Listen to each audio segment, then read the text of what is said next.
Hello and नमस्कार, मैं हूं आशीष और मैं आपका वेलकम करता हूं कनेक्टिंग डॉट्स पे। यूनुस एक इम्पॉसिबल इक्वेशन बनाता जा रहा है। दिल्ली इलेक्शन के रिजल्ट के बाद ऐसा लग रहा है यूनुस किसी पैनिक में है। एक तो वो अमेरिका से फंडिंग कट होने के बाद आप सोचिए कि Bharat, Bangladesh nationalist party BNP, Awami League, Hasina, Khaleda Zia, अब इमेजिन करिए, और इनके साथ अरक्कन आर्मी, ये सब धीरे धीरे मोहम्मद यूनुस के अगेंस्ट हो चुके हैं। और मोहम्मद यूनुस ने ये जो प्यारी सी कोलिशन बनवाई है अपने ऑपोजिशन की, ये धीरे धीरे इतनी मजबूत हो चुकी है कि यूनुस को समझ नहीं आ रहा क्या करें। और दुनिया भर में एक बात की चर्चा हो रही है कि भाई ये हिंदुओं के ऊपर जो अटैक हुए थे, जिसे दबाया गया था, जिसे पॉलिटिकल परसिक्यूशन बोला गया था, वो इशू यूनाइटेड किंगडम के पार्लियामेंट में मेंबर ऑफ पार्लियामेंट्स उठा रहे हैं, उसके ऊपर डिस्कशन हो रहा है। साइमल्टेनियसली कुछ अमेरिका के जो पुराने पपेट रेजिम को सपोर्ट करने वाले लोग थे, वो अभी भी यूनाइटेड नेशन में हैं और वो शेख हसीना को कह रहे हैं कि भाई इसने ग्रेव क्राइम्स किए हैं अगेंस्ट ह्यूमैनिटी। और ये कंसर्न्स थे पिछले 15 साल, जो 15 साल हसीना का रूल था, उसमें इसने बहुत सारे लोगों को किल किया, टारगेट किया, परसिक्यूट किया, प्रोसिक्यूट किया। और यहाँ पे सबसे इंपॉर्टेंट खबर यह है कि यूनाइटेड किंगडम में मेंबर ऑफ पार्लियामेंट अटवाल ये बात उठा रहे हैं कि चिन्मय कृष्ण दास का क्या हुआ। आज तक बेल नहीं मिली, 2000 से ज़्यादा हिंदुओं को टारगेट किया गया है, उनको अटैक किया गया है। और ये तो वो इंसिडेंट्स हैं जिसे कैटलॉग किया गया है। इसके अलावा न्यूमरस ऐसे इंसिडेंट्स हैं जिसके बारे में बात नहीं हो रही। आप सोचिए, ग्लोबल लेवल पे ये बात हो रही है कि आप अपनी माइनॉरिटीज़ को मार रहे हो। मतलब हिंदू, क्रिश्चियन, कोई भी ट्राइब्स हो, बुद्धिस्ट हो, सबको चुन चुन के मारा जा रहा है। और उसके साथ पॉलिटिकल परसिक्यूशन भी किया जा रहा है अवामी लीग और उससे जुड़े हुए, मतलब हसीना से जुड़े हुए, आप बिजनेसमैन हो या आप स्टूडेंट लीडर हो, आप कोई भी हो, उसे परसिक्यूट किया जा रहा है। साइमल्टेनियसली अरक्कन आर्मी बांग्लादेश के एक बॉर्डर को एक्टिवेट करके बैठी है। और यहाँ पे धीरे धीरे अरक्कन आर्मी के जो वॉयलेंस के वीडियोस हैं वो आप देखेंगे, अरक्कन आर्मी बिल्कुल नो रूल्स, बिना किसी रूल के खेल रही है। एक साइड में मिलिट्री हुंता के साथ लड़ रही है, दूसरी साइड में रोहिंग्या को मार रही है। दूसरे टाइम में आपको याद होना चाहिए कि खुद मिलिट्री हुंता ये भी रोहिंग्या को मारती है। तो अब ये जो रोहिंग्या हैं ये जाएंगे कहाँ? और ये जो पूरा रोहिंग्या को सपोर्ट करने वाला जो फंड आ रहा था वो अमेरिका से आ रहा था, उसी फंड में लग गई है आग। किसी की नजर लग गई, ऐसा लगता है यूनुस को। तो ये मैं इस एरिया की बात कर रहा हूं, यहां पे टेकनाफ या नाफ रिवर, और वहां पे देखिए क्या कहानी हो रही है। ढाका ट्रिब्यून लिख रहा है, shelling by Arakan army sparks fears of full scale assault on Rakhine capital. Full scale मतलब आप सोचिए, कोई भी कोस्टलाइन, कोई भी पोर्ट, कोई भी सिटी नहीं बचेगी जो कि मिलिट्री हुंता के कंट्रोल में होगी। और जैसे ही अरक्कन आर्मी पावर में आती है, वो क्या करती है, वो बॉर्डर एरियाज को कब्जे में लेती है। मोस्ट इंपॉर्टेंटली अगर आप ध्यान से देखेंगे तो ये पूरी कोस्टलाइन पे कब्जा, ये पूरी कोस्टलाइन पे कब्जा। तो वो जो क्रिश्चियन कंट्री बनाने का जो गेम था अमेरिका का, वो कहीं ना कहीं फेल हो रहा है। और उसी टाइम में देखिए, Arakan army kidnaps 4 Bangladeshi fisherman at gun point. तो ये जो वायलेंस है ये सिर्फ रोहिंग्यास पे नहीं रुकेगा, ये बांग्लादेशियों पे भी आएगा। ये बांग्लादेश बॉर्डर गार्ड्स इसके कारण काफ़ी हाई अलर्ट पे हैं। और इसीलिए अगर आपको याद हो कि पाकिस्तान की आईएसआई इस रीजन में भी विजिट करके गई थी, चिट्टागोंग में घूम के गई थी। और चिट्टागोंग में मल्टीपल ट्राइब्स वो ऑलरेडी इंसर्जेंसी लड़ रहे हैं। किसके अगेंस्ट? बांग्लादेश की पूरे स्टेट के अगेंस्ट। बांग्लादेश डिटेन्स 33 रोहिंग्यास। तो ये रोहिंग्या का पलायन एक साइड से चल रहा है, अरक्कन आर्मी चढ़ाव कर रही है, अरक्कन आर्मी समंदर में भी डोमिनेंस क्रिएट कर रही है, नदियों में डोमिनेंस क्रिएट कर रही है। उसी टाइम में इंडियन आर्म्ड फोर्सेस बार बार चिकन ने कॉरिडोर में कोई ना कोई एक्सरसाइज करके बैठ जाती है। तो पहले ये डेविल स्ट्राइक किया, फिर आर्मी का त्रिशक्ति कॉर्प्स, इसने लाइव फायर ड्रिल्स किए सिक्किम माउंटेन्स में। हर जगह आप देखेंगे सिर्फ एक ही चीज़ का डेमोन्स्ट्रेशन है कि टफ टेरेन में जॉइंटनेस के साथ और एडवांस्ड आर्टिलरी, वेपन्स, टैंक्स, इन सबको डिप्लॉय करते हुए कैसे एक प्रिसाइज हिट किया जाए, एक प्रिसीजन अटैक किया जाए। दोनों अगर आप इन वॉर एक्सरसाइजेस को देखेंगे तो एक में काफ़ी ज़्यादा पैराशूट रेजिमेंट का यूज़ किया गया था, दूसरे में हैवी आर्टिलरी फायरिंग की गई थी। दोस्तों, कनेक्ट द डॉट्स, ये किसे दिखाया जा रहा है, ये मैसेजिंग किसको दी जा रही है? वहीं पे इकोनॉमी की हालत ऐसी है, ऐसा त्राहिमाम त्राहिमाम हो चुका है कि ये पता चल गया कि अमेरिका में बैठे हुए जो पावर्स थे, जो एसेंशियली हिंडलबर्ग रिपोर्ट निकाल रहे थे, वो जा चुके हैं। खुद नेथन एंडरसन वो अपना बैग पैक कर चुका है। तो इसलिए भलाई इसमें है कि अदानी से सॉरी बोलें और अदानी को बोलें पूरा पैसा दूंगा, मैं सब कुछ दूंगा, लोन उधारी, एक भी उल्टे सीधे कमेंट नहीं दूंगा, चुपचाप बिजली खरीदूंगा, कोई इशू नहीं है, प्लीज रेस्टोर फुल पावर। तो ये सिर्फ अमेरिका के कारण नहीं है, ये खुद की इकोनॉमिक क्राइसिस के कारण भी है। जिस तरीके से इन्फ्लेशन बढ़ रहा है, जिस तरीके से टेक्सटाइल कंपनीज एक एक करके निकल रही हैं, वहां पे सोचिए कि एक पार्टी जो पावर में आना चाहती है, जो पावर से काफी टाइम से दूर है, मानते हैं हसीना डिक्टेटर थी, मानते हैं उसने क्राइम अगेंस्ट ह्यूमैनिटी की, बट खालिदा जिया को, बांग्लादेश नेशनलिस्ट पार्टी को इलेक्शन चाहिए, उन्हें फ्री एंड फेयर इलेक्शन चाहिए। और मैं मानता हूं कि बीएनपी भी अंदर से चाहती है कि अवामी लीग भी इलेक्शन लड़े, क्योंकि अवामी लीग अगर इलेक्शन नहीं लड़ेगी तो ये इलेजिटिमेट इलेक्शन होगा, ये एक फेक फोनी इलेक्शन होगा। और बाद में अगर मान लीजिए ये डिलीवर नहीं कर पाते या फिर कोई पॉलिसी पैरालिसिस हो जाती है, इकोनॉमिक क्राइसिस हो जाती है, तो अवामी लीग के सपोर्टर्स जो हैं या फिर जो न्यूट्रल लोग थे जो बीएनपी के तरफ गए थे इस बार, वो अचानक से रोड पे प्रोटेस्ट कर सकते हैं। तो इसलिए स्टेबिलिटी इसी में है कि सारी पॉलिटिकल पार्टीज को अलाउ किया जाए। हसीना को आप अलाउ करें या ना करें वो आपके कंट्री का इंटरनल मैटर है, बट जब सारी पार्टीज एक साथ एक फ्री एंड फेयर इलेक्शन में पार्टिसिपेट करती हैं तो बेस्ट होता है। बट यूनुस क्या चाहता है? यूनुस ये चाहता है कि मैं बीएनपी को धीरे धीरे डिले करता रहूं, इलेक्शन स्टॉल करूं, एंड में इलेक्शन कराऊं, तब तक मेरे स्टूडेंट्स वो पार्टी बना लें और अवामी लीग, उससे रिलेटेड कोई भी ऑर्गेनाइजेशन, बिजनेस इंटरेस्ट, पैसा, शेख हसीना, इंडिया, इन सब का कोई भी लेना देना ना हो बांग्लादेश के इलेक्शन में। और इसीलिए चिढ़ के यूनुस के साथ, क्योंकि यूनुस ने कह दिया कि भाई अभी कुछ नहीं होगा, ठीक है, मैं आराम से इलेक्शन कराऊंगा।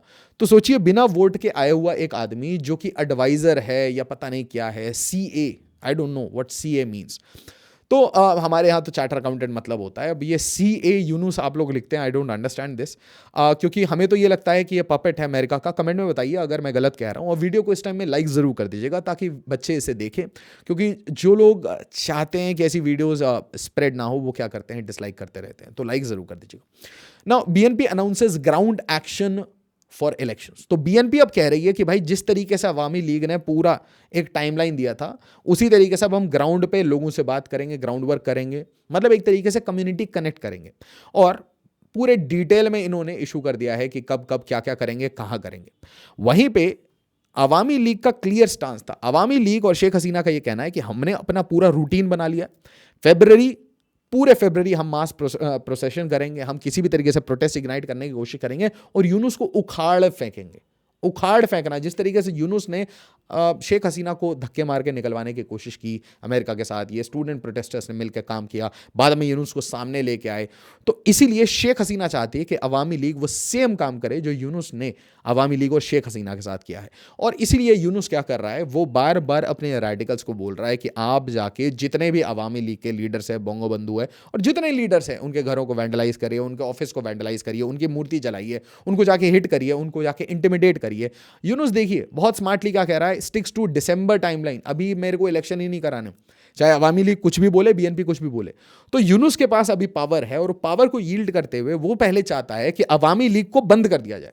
जब अवामी लीग को बंद कर दिया जाएगा तो मैं आपको अभी से दावे के साथ बताता हूं, फिर बीएनपी को ऐसे ही बंद किया जाएगा, बीएनपी को ऐसे ही क्रश किया जाएगा केसेस बना बना के। क्योंकि यूनुस यहां चाहता है कि वो इन परमानेंस जैसे एक मोनार्की होती है ना, सऊदी मोनार्की, तो ये मोनार्की बनाना चाहता है कि भाई मैं लॉर्ड हूं और लॉर्ड के नीचे ये स्टूडेंट प्रोटेस्टर्स, ये कैबिनेट वगैरह चलाएंगे। बट एसेंशियली ये यहां पे इसलिए अपने आप को प्लेस करना चाहता है कि जो एजेंसीज ने इसे लाया है, जो एजेंसीज इसके लेके आई हैं लेफ्ट ओरिएंटेड, वो एजेंसीज को इनसे काम कराना है। बट अमेरिका में उनको फंडिंग मिलना बंद हो गई है, तो अब ये कहीं ना कहीं नेगोशिएट कर रहा है कि मुझे कुछ नए बैकर्स मिल जाए इन फॉर्म ऑफ चाइना और पाकिस्तान का लॉजिस्टिकल हेल्प मिल जाए।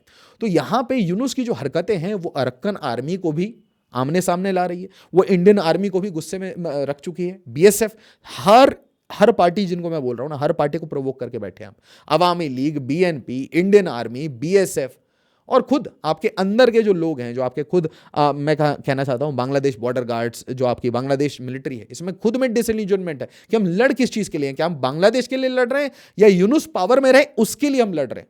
क्यों हम अपने लोगों को हिट करें? जैसा शेख हसीना के अगेंस्ट जो प्रोटेस्ट चल रहा था, तो उस टाइम में भी आर्मी के अंदर ही आ गई थी भाई हम हसीना को डिफेंड कर रहे हैं, हम बांग्लादेश को डिफेंड कर रहे हैं। तो आज सबसे बड़ा क्वेश्चन बांग्लादेश के लिए है कि क्या आप यूनुस को डिफेंड कर रहे हैं जिसके पास एक भी वोट नहीं है और जो कि सिस्टमैटिक प्रताड़ना कर रहा है हर दूसरी माइनॉरिटी पे, सिर्फ हिंदुओं पे नहीं, दुनिया भर में अब ये चीजें बिल्कुल अच्छे से पब्लिश्ड है।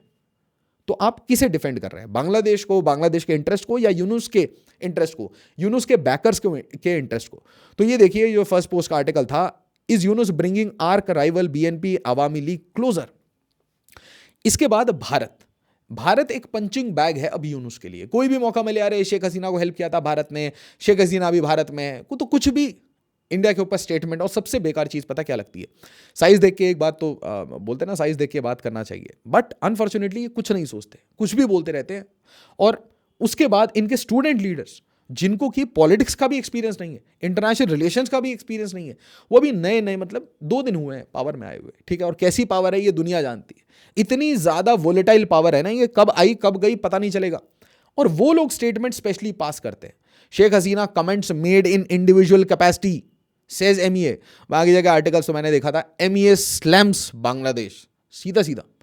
अच्छा, थोड़ा अंदर देखते हैं बांग्लादेश के अंदर की हालत क्या है, क्योंकि आपको पॉलिटिकल समझ आ गया, आपको जियो पॉलिटिकल समझ आ गया। अब जरा सोचिए स्ट्रीट्स में नॉर्मल क्या हालत है।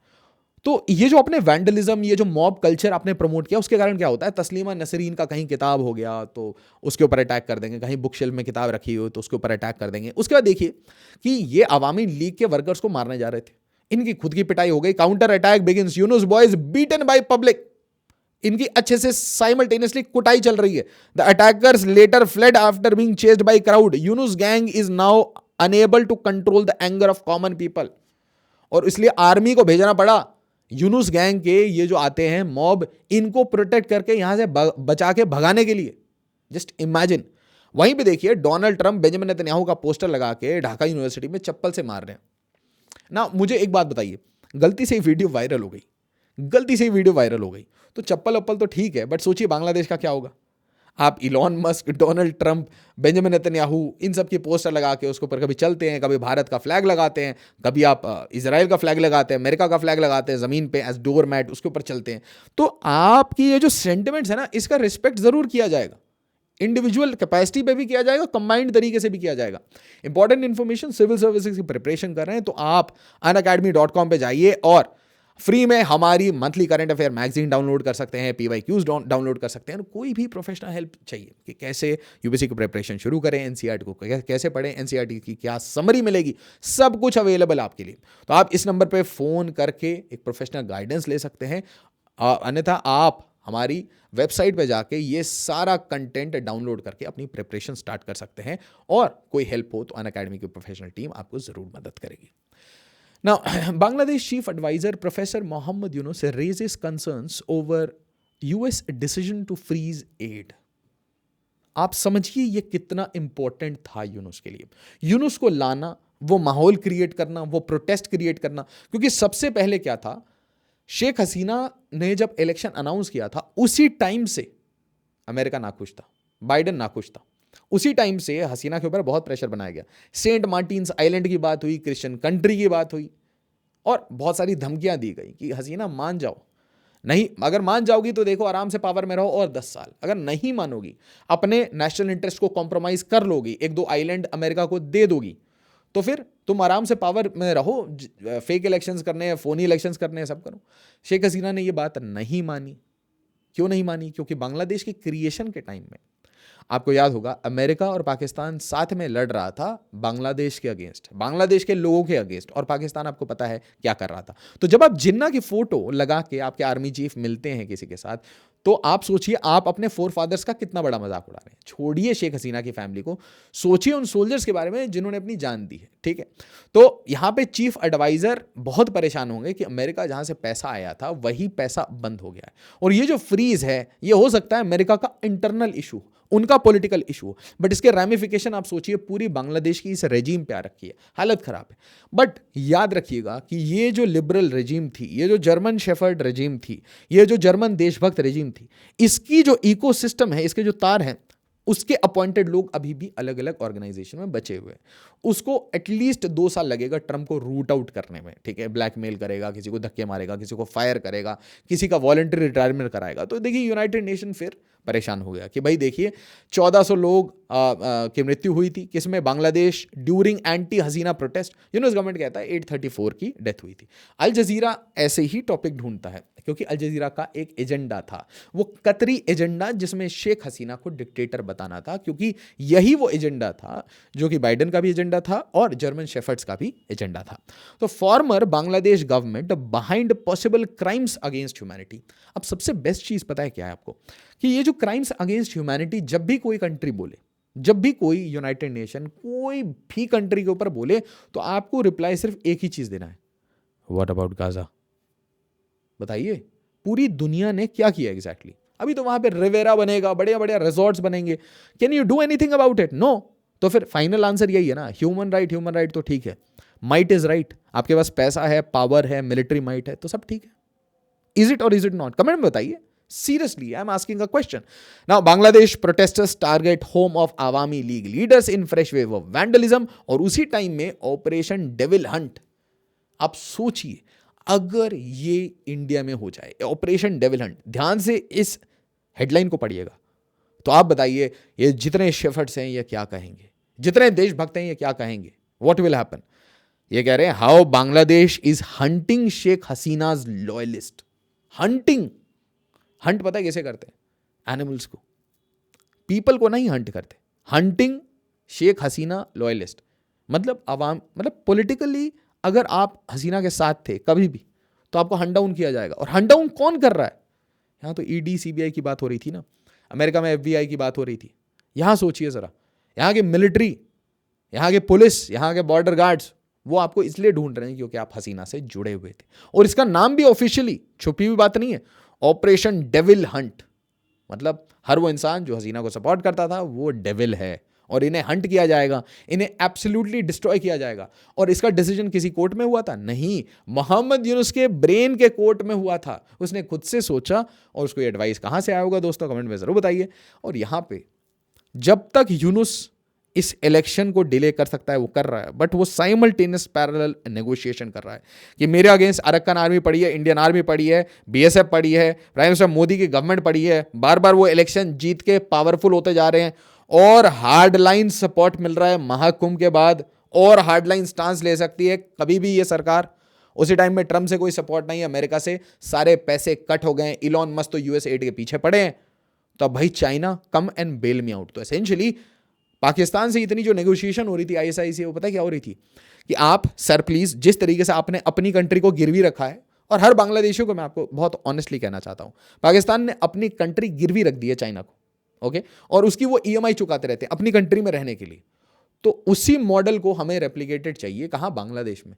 इसलिए मोहम्मद यूनुस पाकिस्तान को यूज कर रहा है as a broker to get a nice deal. जैसे चाइना पाकिस्तान इकोनॉमिक कॉरिडोर है ना, वैसे ही Bangladesh China international economic corridor बना के आपको एक $50 बिलियन का शगुफा देके आपका सारे इंपॉर्टेंट जो भी रिसोर्सेस है वो सब चाइना ले लेगा। और पर्टिकुलरली आपकी सिटी में जो आपकी ज़मीन होगी ना, वो भी आप देखेंगे कि 3rd लेवल पे सारे लीजेस चाइना की कंपनी के पास पड़े होंगे। एंड जस्ट इमेजिन कि दो लोग मिल रहे हैं और बीच में जो प्यारी सी फोटो है, इसको ध्यान से देखिए, ये जिन्ना की फोटो है। इमेजिन जिन्ना की फोटो बीच में रख के आप अग्री कैसे कर सकते हैं? कैन यू अग्री कि भाई जिस आइडियोलॉजी से पाकिस्तान बना था उसी आइडियोलॉजी से आपको एक लैंड मिला था, बट उस टाइम में तो आप पाकिस्तान थे, तो how can you share the common ideology of Jinnah? पता है मजाक की बात क्या है कि आज भी सुप्रीम कोर्ट में अगर कोई बात चले जाएगी भाई रोहिंग्यास को हम डिपोर्ट कर रहे हैं, तो हमारा सुप्रीम कोर्ट अचानक से वो लिबरल हो जाता है और उसके बाद बोलने लगता है इनके राइट्स कम नहीं होने चाहिए। हाँ, वो अलग बात है, हथकड़ियां लगा के पूरी दुनिया में ये C-17 ग्लोब मास्टर से ट्रम्प कहीं पे भी लोगों को भेज रहा है, बट हाँ हमारा सुप्रीम कोर्ट इतना वोक है कि वो परेशान हो जाएगा कि नहीं, रोहिंग्या के साथ हमें इक्वालिटी के साथ ट्रीटमेंट करना चाहिए, हमें इलीगल्स के साथ, स्लीपर सेल के साथ प्यार से पेश आना चाहिए। दोस्तों ये जरूर बताइए कि ये सब तो होता रहेगा, ये जो इन्फिल्ट्रेटर्स वाली कहानी है ये कब एक्टिवेट होगी? क्योंकि दिल्ली में अब सरकार आ चुके हैं जिसने प्रॉमिस किया था इनको भगाएंगे, बिल्कुल चुन चुन के भगाएंगे। जरूर बताइएगा, और ये बताइएगा दिल्ली का अगला चीफ मिनिस्टर कौन होने वाला है। एज ऑलवेज, जय हिंद, जय भारत।